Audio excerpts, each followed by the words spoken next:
Hi everyone, my name is Brandon Ellis. I'm the author of two sci-fi and fantasy book series, Star Guild Saga and the award-winning Pure Light series. And welcome to my videocast where I interview the best in sci-fi and fantasy.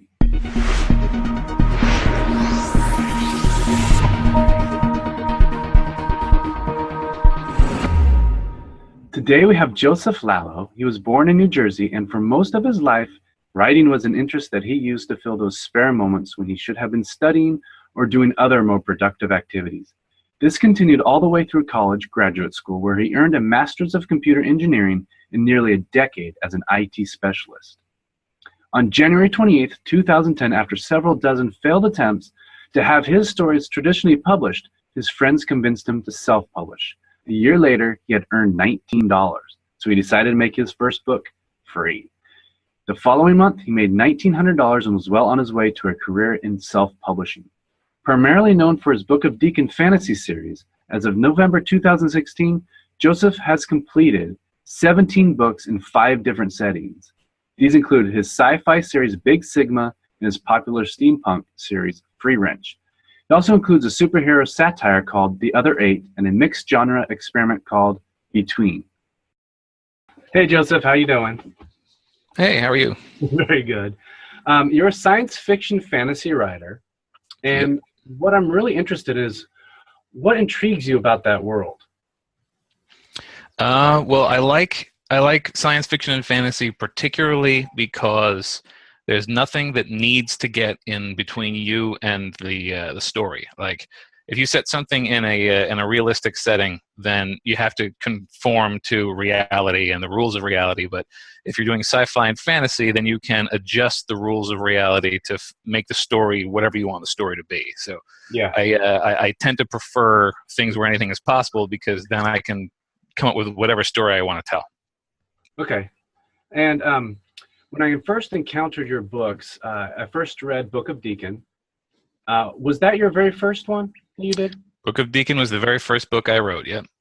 And it was pretty popular. I see that now it has over 1,600 reviews, which is huge. Yeah. What can you tell us about that book? What is it about? The Book of Deacon, well, the Book of Deacon was written as a trilogy. So technically my first book was the Book of Deacon, The Great Convergence, and the Battle of Veril. I wrote it as one gigantic titanic story and broke it into 3. But it's it's an epic fantasy. It's the standard, the rise of a hero into a position of herodom, and takes place in a world where there's a war that's been running for long enough that it's basically a way of life. And Miranda, the main character, is one of us, fairly, an unfortunately small subset of the population who is sick of the war and would like to see it end. And the story is more or less about where that leads her. And you have a fox in that, don't you? I do, yes. One of the main characters is what's called a malthrope, which is my favorite. Visually, it's half man, half fox. Yeah, that's awesome. So what do you call those again? Malthrope is what I call them. Is that a Dungeons and Dragons thing, or just? It's I wanted a word. It was a made-up word, but I wanted a word that sounded like an insult. So it's like sort of drawn from misanthrope. Like, I wanted a word that's just ugly coming out of your mouth, and you might just call someone when you're trying to make them angry. So I stuck with malthrope because he is a member of a race that is not particularly well liked. Okay. Did you just kind of make him up, like the entire species, or was he also in other characters you've read before?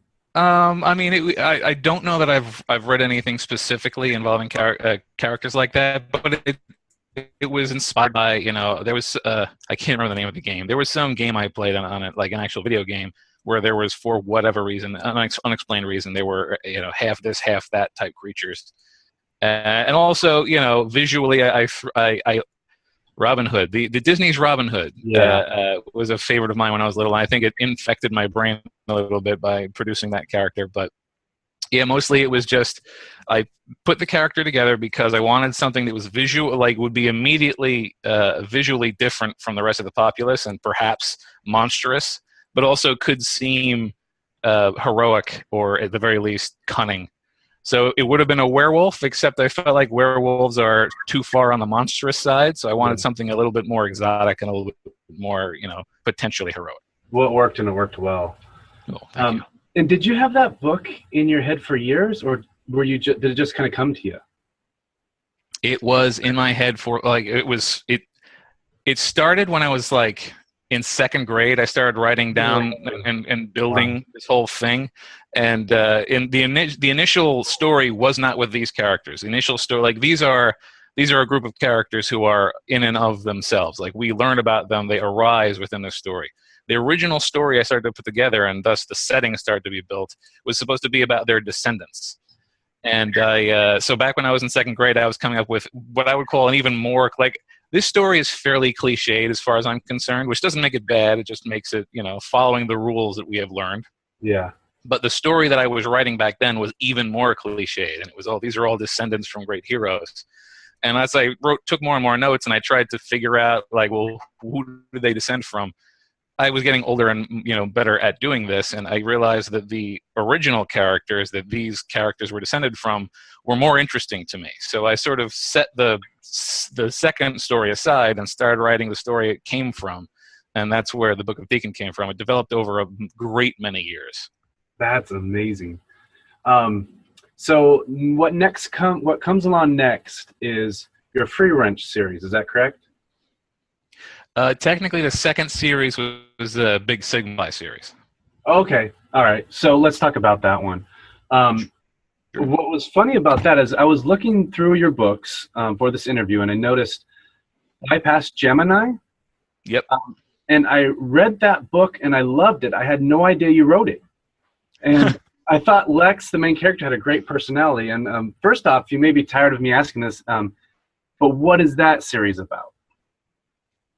Well, what happened with that series was, I guess, yeah, what's it about? Trevor Lex Alexander is a disgraced hover sled driver who his life is sort of taken a downturn, and he's sort of he hasn't gotten over his girlfriend, and he's got a bad job and a bad apartment, and he's what they call a freelancer. He delivers packages. That's where most of his money comes from. And he gets a package. It's almost film noirish in that he gets a package from a mysterious woman that sort of gets him tied up with mega corporations and organized crime and all sorts of other things, and a mad engineer. Yeah. And that's sort of that story. Did you need to do a lot of research for that? Apparently, I need to do a little bit more research than I did. It was sci-fi, so I was able to make stuff up. But I've gotten letters from people who are like, "That's not how rockets work." Exactly. Like, there's a scene involving a jetpack. And with Lex and all your characters, do they just introduce themselves to you as you write your book, or are they personalities that you know personally? More or less, they introduce themselves. Like, I will. The way I typically end up with characters is I'll start with the setting, and then I'll sort of have an idea what sort of a story I want to tell. And then the question is, what kind of a person would get into that situation? So like with Lex, as an example, in order for the plot to work, I needed somebody who would be traveling great distances solo. And now he's going to be a freelancer because now he's going to be, essentially illegally delivering packages. And then what kind of person would get into that situation? He should be very, very good at that job, but it's a bad job to have. Why would you be good at it? Well, he probably got kicked out of another career. And then what kind of person would get kicked out of a career by doing that? And you sort of build a character around what's necessary for the story. That's how I do it. Do you do that with a lot of your books? Most of my books end up that way, and some of the characters aren't supposed to be characters. Ma, who is a character from the Big Sigma, the Big Sigma stories. She was supposed to be a throwaway gag. She's an AI who was supposed to just be basically a doorbell that sounded like automated voice messaging, but was actually intelligent. So she was originally supposed to have 3 sentences in the entire book, and then by the sequel, she's practically a main character. So sometimes they sort of grab my head. In your Big Sigma stories, for some reason, I thought that is Bypass Gemini part of that? Or not? Bypass Gemini is the first one, and then it's unstable prototypes, artificial evolution, and then temporal contingency. And then when did Free Wrench come around? Free Wrench came around. There was a book called The Other 8, which predates Free Wrench, but it was released at the same time as Free Wrench, and that was a NaNoWriMo thing. So it was we'll call it the third major series because The Other 8 is a standalone, sort of. How did The Other 8 do? Not great. It did well enough. It released as part of, well, first off, the other 8 is a superhero satire. Yeah. They don't have superhero satire as a genre on Amazon, so it's kind of hard to market. Yeah. They do have regular satire. It turns out you can get to the top of the satire list by selling 1 copy because so few books come out. It doesn't really help do that. But so that's what the other 8 was. Just superhero satire was a comedy about terrible power, sort of like Mystery Men. Yeah. And it didn't do great. It did well enough because it released as part of a story bundle. I had been a part of a website called Story Bundle. I've done a lot of limited time bundles with them, and I released it as part of a bundle, so it made enough to sort of cover its editing and cover as a part of that bundle. But since then, it has consistently been my lowest seller. So, what's the premise of other 8? Is there's obviously 8 heroes or characters? Yeah. The premise of the other 8 is that this is a world in which superpowers exist, but they're all terrible. Like, one person has the ability to be attacked by bees on command. So there are superpowers, but they're awful. And yet the government realizes, well, even if these aren't great superpowers, they're still slightly better than right people. So we should try to put together a team of these superheroes. And they try to do a secret recruitment, but the first recruit has the ability to broadcast his thoughts on the radio and immediately leaks the fact that they're trying to recruit heroes, and it becomes an American Idol sort of like cattle call for superheroes.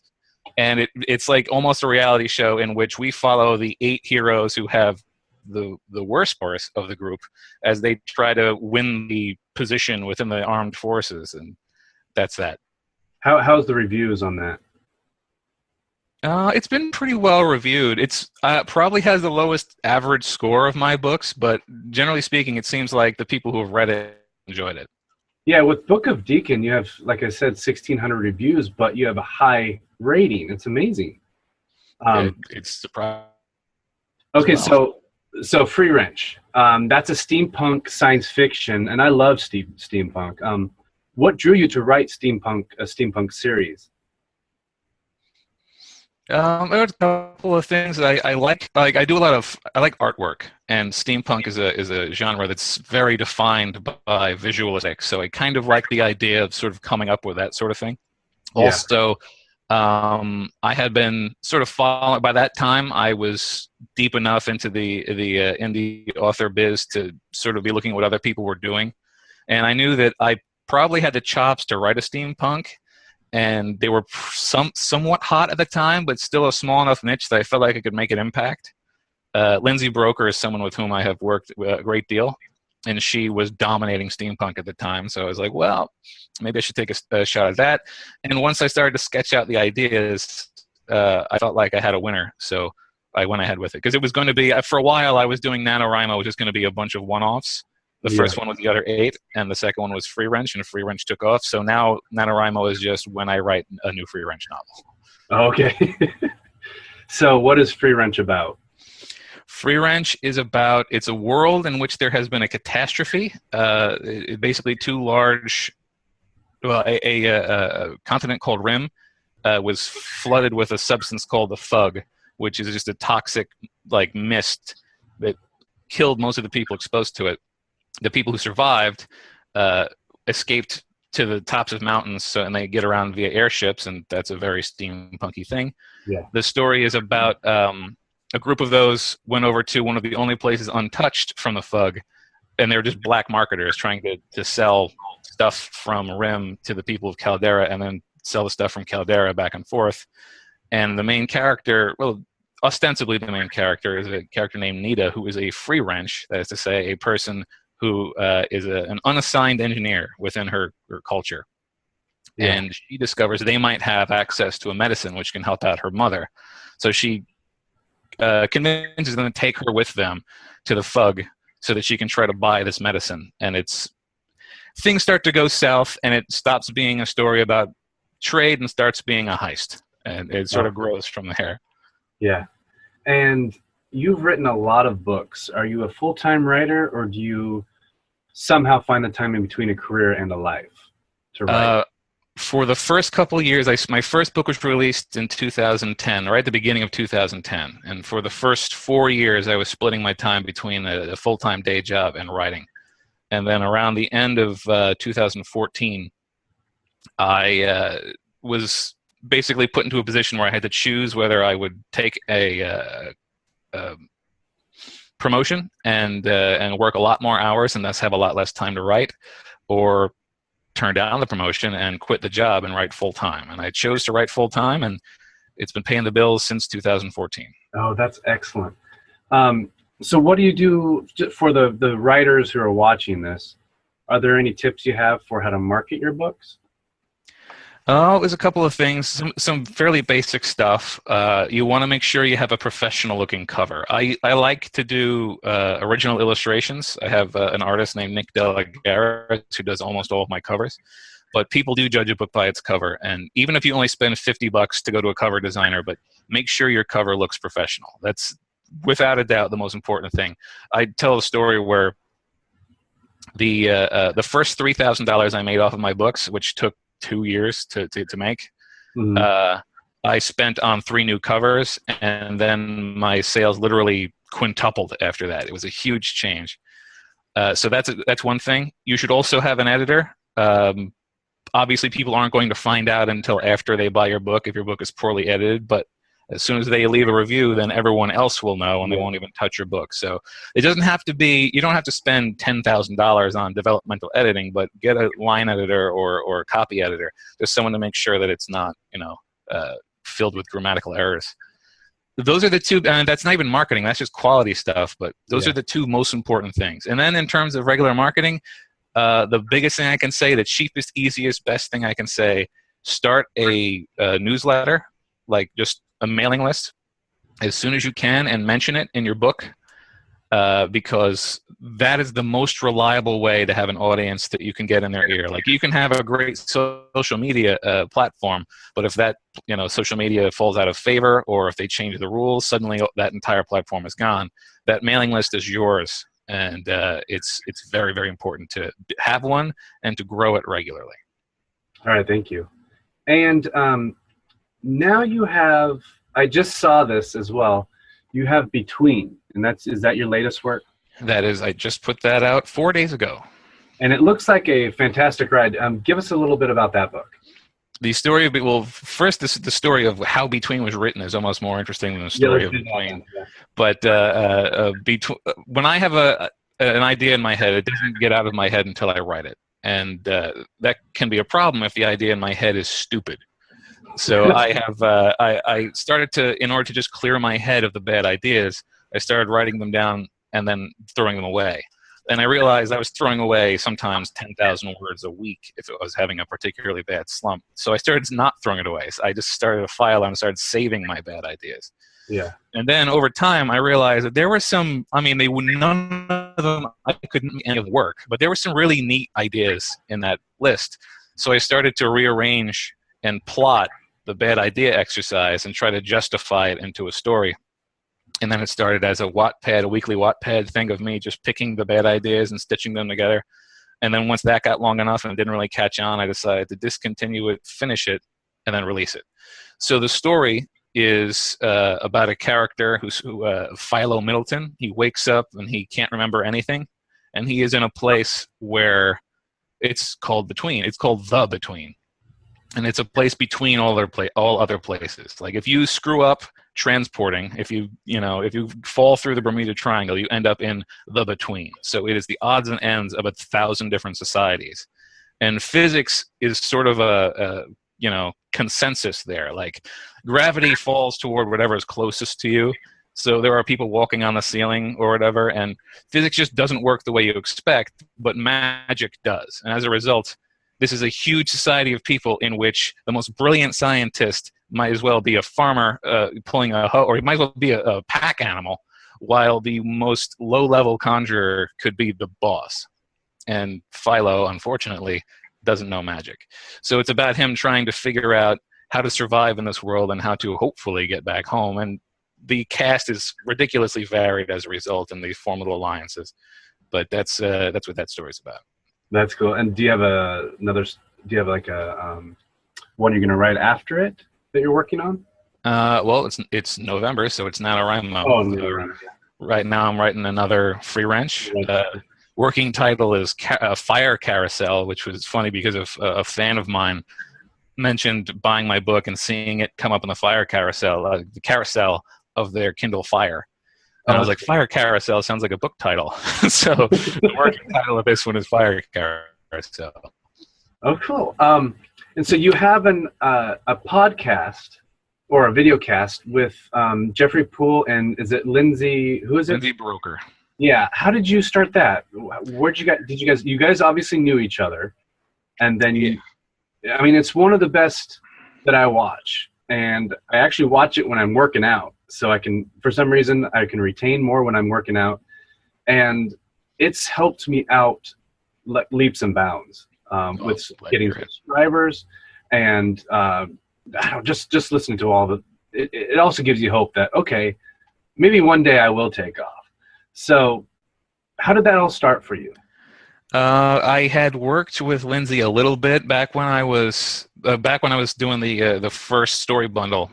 I knew that Lindsay was sort of a guru within the self-publishing world already. At the time, she had a very active blog where she was talking a lot about different methods you might use to sell more books. So I had spoken to her about doing a guest post on her blog back when this is when Big Sigma Bypass Gemini first came out. And I wrote one of those, and she was familiar with me because she had been keeping her eye on the bestseller lists, and for whatever reason, the first couple of books in the Book of Deacon series stuck, not at like the top of the list, but were consistently in like the top 20 or 30 of like epic fantasy, and they stayed there for weeks and weeks and months possibly. So she assumed that I had some kind of magic, technique that she didn't know about. So she started talking to me about that, and she also had a lot of interest. She tried a couple times to do some podcasts on her own, and she decided she wanted to take another stab at it. So she asked if I would be a part of it, and I said sure. And it was actually originally it was me, her, Jeff, and Laura Kerwin, but she had to drop out because she didn't have the time for it. And and since then it worked out well enough, and she's the driving force behind it. But we all contribute as much as we can. I'm glad it's helpful for people. Yeah, it's very helpful. And I got one more question for you. Okay. What do you want your readers to get out of your books? Well, hopefully they enjoy the story. Like, yes, there are probably lessons to be learned from my books, but I really don't mind if you just read my story for a brief escape. If you read my stories and you really you connect with the characters and you get invested in them and you're happy and pleased that you read the story, that's all I want. I'm a storyteller. I'm more willing to call myself a storyteller than an author, because an author sounds like something that I'm not qualified to do, but I can definitely tell a story. Well, that's great. That's great. Well, thank you so much for coming on my show. Well, Videocast.